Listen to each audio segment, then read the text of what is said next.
You see the lights, the crowds, the unforgettable moments. You see a champion hoisting the belt, a multi-million-dollar fighter at the top of the world. But what you don't see is the cold, hard reality of what it takes to get there. The long hours, the brutal training, and the shocking truth that for many, that million-dollar dream is nothing more than a carefully crafted illusion. The UFC is a global powerhouse that just signed a historic $7.7 billion deal with Paramount. That's a staggering amount of money, a number that makes you wonder if the company is earning billions, are the fighters the very people who put their bodies on the line getting their fair share?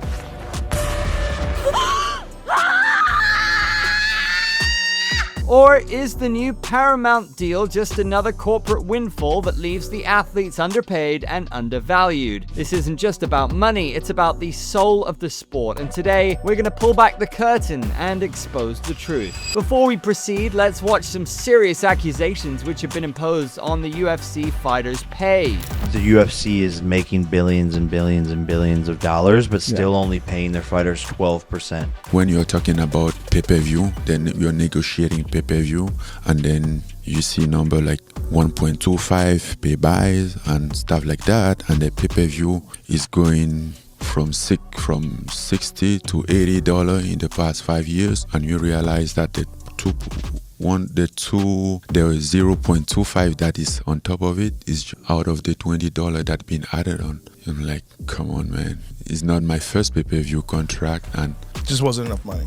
It wasn't even about the money, even how it was structured, even how it was. I'm like, this doesn't make sense. Most of the guys who are doing the absolute worst are not in a position that they could say publicly, I have a second job, I'm borrowing money from my parents. Right. I know so many fighters that are living in the Jackson MMA gym because they can't afford to have their own apartment. And they're UFC fighters. And they just bought. So this is sad.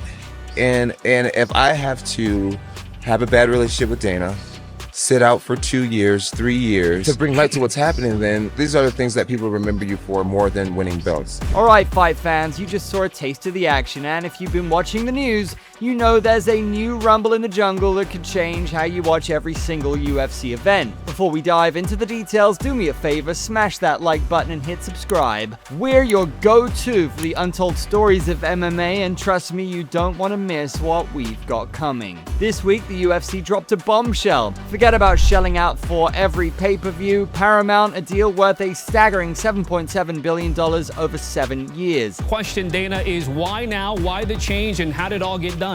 Well, our deal is expiring, so get out there, started shopping around, and this is where we ended up, and I love it. I love where this is headed. I love the idea of being on Paramount Plus. That's a huge jump from the last ESPN deal, and it's all about one thing, getting rid of the dreaded pay-per-view model. UFC has struck a deal with Paramount, the parent company of us here at CBS News, to exclusively broadcast all UFC events on Paramount Plus, with select events simulcast on CBS itself, all of it beginning in 2026. So what does this mean for you, the fan? Simple, no more paying a hefty $80 just to watch a main event. Instead, a Paramount Plus subscription, which runs about $13 a month, will give you access to all the fights. That's a massive drop from the estimated $1,160 a year fans were spending on live events. Pay-per-view is still very much alive, but with these streaming services, it absolutely makes sense. If you drop a television show today and everybody's talking about it and raving about it, it's going to be there forever. I can go watch it whenever I want to. I can knock out the whole season in a couple of days, or I can watch it a year from now. From a wallet-busting cost to a simple monthly fee, this is a massive win for everyone who loves to watch a good scrap. It's an amazing deal. I think it's going to explode the sport even Oh more. my God, through the roof. And it's a super smart move for Paramount. Yeah. What a great move to not just have the UFC for 7 years, but have it for free. Like, I don't think Paramount costs, but what? How much does it cost a month? $10. So if it's 10, let's say it's $10. That's crazy. But here's the knockout punch. It also likely signals the end of pay-per-view bonuses. For top-tier fighters, those bonuses aren't just a cherry on top. They're a multi-million-dollar paycheck that can dwarf their base salary. So while fans are saving a ton of cash, the biggest stars in the sport could be facing a major pay cut. The debate rages on, is greater exposure worth sacrificing a huge piece of the pie? Any thoughts on the deal with the UFC moving off of pay-per-view? Well, it could be good for the UFC as a promoter, terrible for the fighters, because when I was competing, I was able to have a great argument to negotiate on my contract. I could tell the UFC, hey, if you want me to do all the promotion, I want to become a partner. I want a piece of the pie to negotiate a part of the pay-per-view revenue. Because if I'm doing all the promotion, I'm helping you, but you need to help me. You need to make me a partner. So it might be a bad thing for the fighters in a way that they have less leverage. But that's what I think. I think it's going to take off some leverage for the big names to have an argument to negotiate more money. And let's be real, you know Dana White's smiling right now. For years, he's been fighting the battle against illegal streams. With a deal like this, where every fight is accessible for a low monthly price, the incentive to find a shady stream is gone. It's a move that benefits the fans and finally gives Dana White a fighting chance against piracy. Trust me, we know exactly how to combat piracy. I won't tell you extensively what we do every event, but we go after piracy hard, and you saw a few years ago we started prosecuting people. That's how you combat piracy. After the merger was announced, Dana White himself shed light on the UFC's White House card on America's 250th anniversary.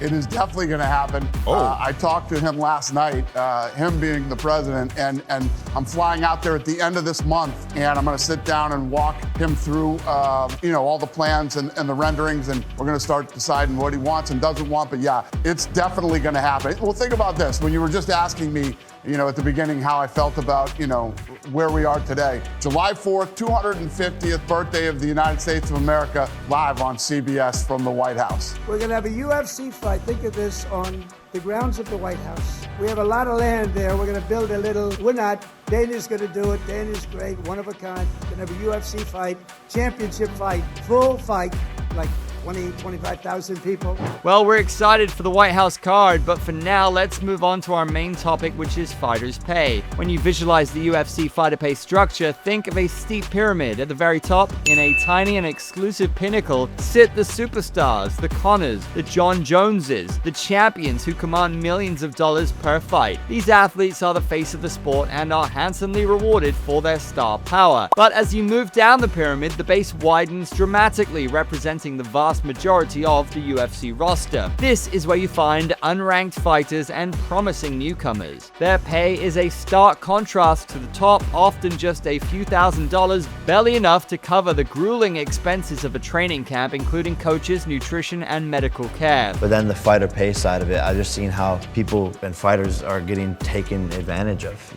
This is the most dangerous sport in the world. And the pyramid perfectly illustrates the massive financial chasm within the sport, where a select few earn life-changing money while the majority are fighting just to make a living. It's the age-old debate in combat sports, who gets paid what? But a viral post from On the Ropes Combat just blew the lid off the discussion with a truly staggering comparison that's got the entire fight world talking. Get this, the total payroll for all 28 fighters at a major UFC event, UFC 318, came in at roughly $9.5 million.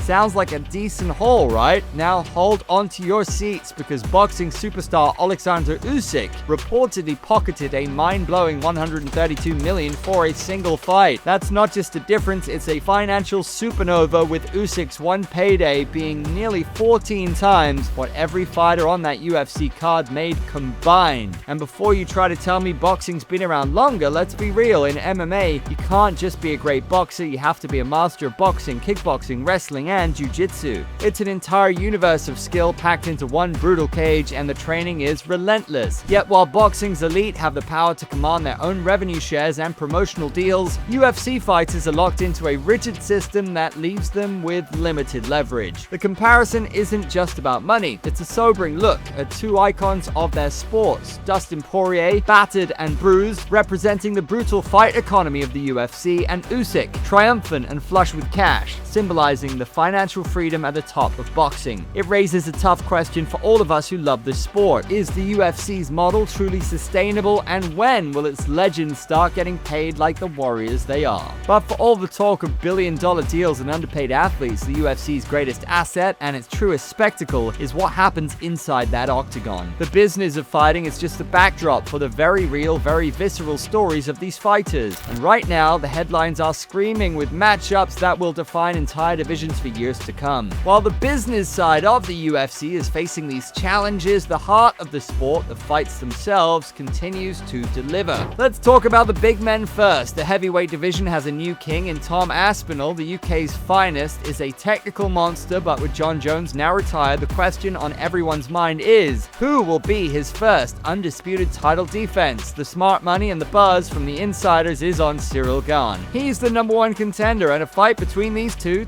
of the most dynamic heavyweights in the world, is an absolute chess match of skill and power. Will Gane's elusive movement and striking be enough to stop Aspinall's explosive, fast-paced attack? We'll likely see this one in Abu Dhabi later this year, and it's a can't-miss clash of styles. And then you have a fighter who has completely rewritten the rulebook, iliatopuria. He's already conquered the featherweight division and just made history by beating Charles Oliveira to capture the vacant lightweight title. The undefeated phenom is a walking highlight reel, and now the entire lightweight division is on notice. Who's next for the double champ? The name on everyone's lips is Paddy the Baddy Pimblett. The animosity has been brewing for years, and a fight between these two magnetic personalities would not only be a spectacular technical showdown, but a massive box office event. It's a fight that transcends rankings and becomes pure entertainment. Whether you're a fan who believes the fighters are getting a raw deal, or you're a fan who just wants to see the best fight the best, one thing is for certain: the UFC machine marches on. The new Paramount deal, for all its controversy, has the potential to bring these stories to a wider audience than ever before. It's a new era for the sport, one where the business of fighting and the spectacle of the octagon are more intertwined than ever. The future is uncertain, but with matchups like these on the horizon, it's guaranteed to be exciting. So buckle up, fight fans, because the real show has just begun.